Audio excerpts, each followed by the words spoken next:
Good morning, sir. Good morning. Thank you for having me. So let me start by asking why now? Because I mean, we had the same situation, the same similar problem in 2021, then, from time to time since then, and now again, right now. So what is Belarus trying to achieve here? Well, the Belarusian authorities definitely interpreted our latest moves moving towards posture, a better defense posture on our side. Yeah. So we are becoming now, as a country, more assertive, and we are actually planning to uh, enhance our defense capabilities to a much higher degree. So what they see now is that they have to influence the public opinion both in Europe and around the world, especially in areas in which both Belarus and Russia have high influence already. Yeah. So this comes along with all other hybrid operations, like the exfiltration of their agent, Judge Schmidt, yeah, who fled to Belarus now. So basically, it's most likely the best moment now for them to preempt our soft power campaign, which is probably now on the move somehow. And since it's beginning of May, yeah, so we can assume that this influx of migrants to the border, I mean, they will be camping there for a very long time, most likely. And I suppose that for the next 3 to 4 months, we'll have many instances of attempts to illegally cross the border. Right. So do you see the situation snowballing into something bigger? Because we have Prime Minister, right, going to the area today. So it seems that the situation is being treated very seriously. Yes, of course. I mean, it's not that it's going to be bigger. It's going to be most likely something like we have seen 3 and 2 years ago, yeah, 21, 22.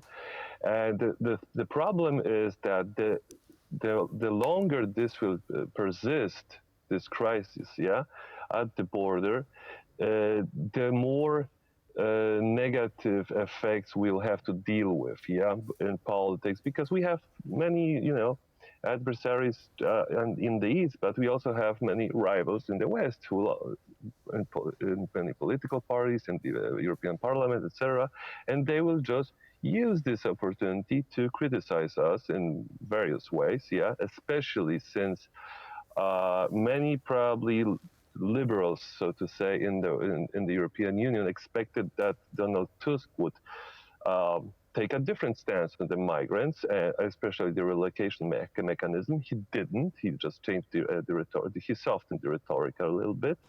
So that's why we are taking those steps. We have to act now and do all our best to construct such a narrative that does not hit us back. Yeah. What we lack are specifically information channels which could influence the Arabic-speaking societies in the Middle East and North Africa, because that's something that we lack, and we should also have our own information channels in Arabic, which just would put the narrative in the right way. Yeah.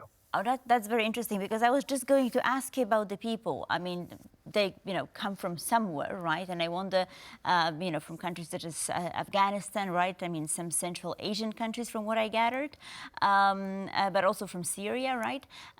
So I wonder if they know that they're being used for such a, nefarious purpose, because perhaps they're unaware they're trying to get to Europe. What is your take on that? We usually discuss the Middle East, I'm sure you know more.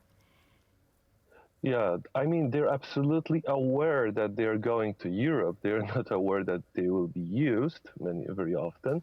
But I guess that they do know what could happen. I mean, I've checked what people usually could find on their internet in Arabic about crossing the Polish-Belarusian border, right? So basically, what I see is that people will take the chances. They will take the risk.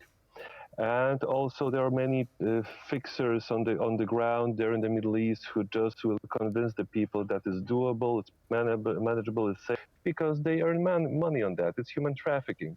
And I bet that on the Belarusian side, there are also human traffickers as well, very often most likely connected to the security apparatus, who also just, make money on this. And especially the former Wagner group, so the now currently Africa Corps, they are also facilitating that, especially since lots of those countries in which Russians operate are, well, semi, so to say, fallen states. Yeah, they control very little outside of their own capitals, to be frank. So they also support those actions and they cooperated with Russia. So what we would need to do aside, most likely, that's just my opinion, aside of establishing news channels in Arabic, that would put our narrative, frame our narrative in the right way, which we want it to have. Also to engage those authorities and just tell them, look, if there are ways to do it legally. Why not do it legally? So we could both profit on that, but that's a difficult and very long process, and maybe we just missed the train already. Right. I mean, this is certainly a difficult situation, and also especially because the Russian influence, right, in both the Middle East and Africa is on the rise. Łukasz Przybyszewski, thank you, sir, for being with us this morning. Thank you so much. Thank you.